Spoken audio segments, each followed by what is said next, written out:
Do you have one of those coworkers that likes to talk? The type that kind of get going and then they start rambling and then you can't get a word in edgewise. Whether it's in a meeting or in a one-on-one, it's a higher up or someone peer to you. Sometimes they just get really passionate about what they're doing and you can't interrupt them.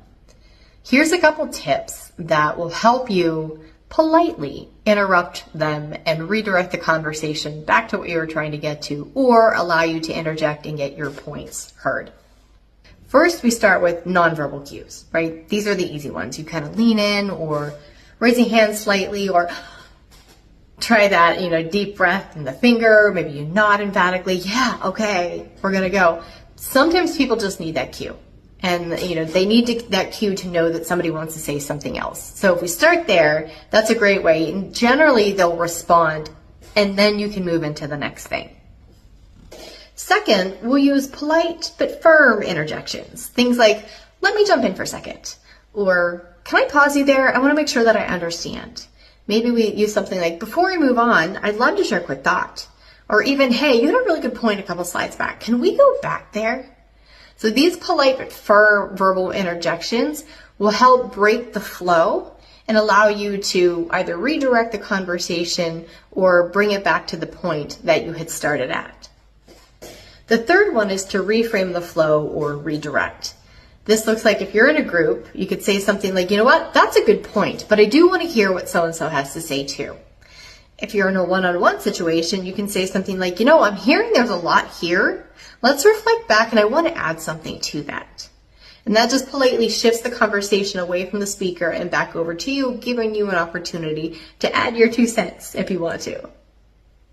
The last technique is to pre-frame the conversation if you know the person's style. So if you know that they're prone to rambling, if you know they're prone to kind of falling off and squirreling, then you can start the conversation with something like, I'd love it if we can keep both of our points pretty short so we can cover everything. Or set an agenda at the start of the meeting and get agreement from the room that says, this is what we're trying to accomplish today. So that if you do fall off and start to squirrel, you can kind of use those nonverbal cues and say, hey, hold on. I think we have deviated from our purpose today. Can we come back to the main point? So that's a really easy way. If you set the baseline of where we're trying to go.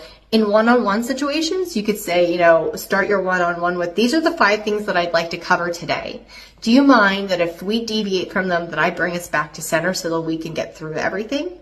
Sometimes even asking permission to interrupt, to bring you back to center, can help create awareness in your rambler so that it's not so rude when you interject. The last point to remember is that timing is everything. Your rambler does have to breathe, so they will have a quick inhale somewhere. They're probably not going to have this big, great, deep inhale where you can really interject, but they might inhale very quickly, and that's your opening. Don't wait for the perfect gap because it may never come. So you can also use the things that we talked about before, like the gestures, the body language, and see if they respond to it. But don't feel too bad if you have to stop and say, wait, hold on, we need to go back to the point. Otherwise, you're going for a ride and you may not come back for a long time. So I prepared what I call an interrupt toolkit, which has a whole series of tips and tricks and even some interrupt phrases that you can use when you find yourself in this situation. I'll put the link down in the comments so that you can go ahead and download it and let me know what works for you.